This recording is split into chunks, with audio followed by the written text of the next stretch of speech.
ঈদুল আজহায় জমজমাট পশু খাদ্য ও আনুষঙ্গিক পণ্যের বাজার। ঈদের আগের কয়েকদিন এসব পণ্য নিয়ে রাজধানীতে ভিড় করেন মৌসুমি ব্যবসায়ীরা।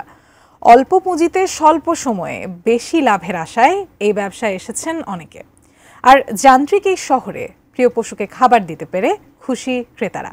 মোহাম্মদ সোহাগ বিশ্বাসের রিপোর্ট।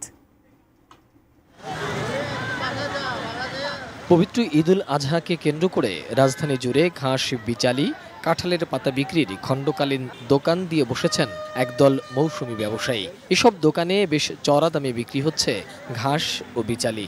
এক আঁটি কাঁচা ঘাসের দাম কোথাও কোথাও 50 থেকে 100 টাকাও বিক্রি হচ্ছে। কোনো কোনো বিক্রেতা ধান, গমের শীষসহ কেটে এনেও বিক্রি করছেন। শুক্রবার রাজধানী ঘুরে দেখা গেছে প্রতিটি এলাকাতেই গরুর হাটের পাশে এবং মহল্লার অলিতে গলিতে ঘাস ও বিচালি বিক্রির দোকান রয়েছে। এলাকা ও মানভেদ বিভিন্ন দামেও বিক্রি হচ্ছে।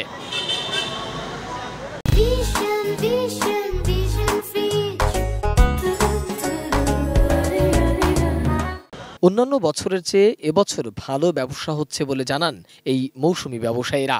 আটি বেঁধে পরে দিয়ে প্রত্যেকের কাছে 100-120 এরকম করে সেল করতেছি। প্রথম 2-3 দিন খারাপ ছিল বৃষ্টির কারণে, নাস্তার দিকে এসে ব্যবসা অনেক ভালো হয়েছে। পশুর খাবারের যেমন চাহিদা আছে, তেমনি গরুর মাংস কাটার জন্য খাটিয়া আর পাটি বা হোগলার চাহিদাও বেশ। এই ব্যবসাটা আমরা করতে আসি, প্রতি বছর করি এবং মাঝে মাঝে লসও হয়। আমি প্রফেশনাল ফিজিওথেরাপিস্ট। আমরা ফ্রেন্ড সার্কেল মিলে এগুলো পাটির ব্যবসা দেওয়া হয়েছে, সিজনাল ব্যবসা।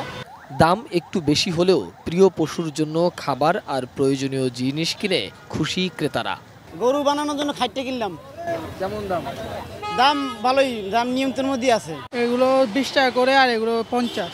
খের কিনছি আর ভুট্টা কিনছি, হোগলা কিনছি, খাদ্য কিনছি।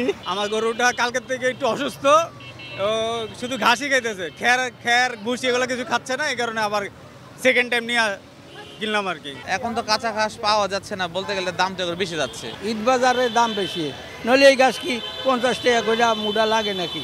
কুরবানির ঈদ এলে প্রতি বছরই এই মৌসুমি ব্যবসায়ীরা রাজধানীতে এসব প্রয়োজনীয় জিনিস বিক্রি করে থাকেন।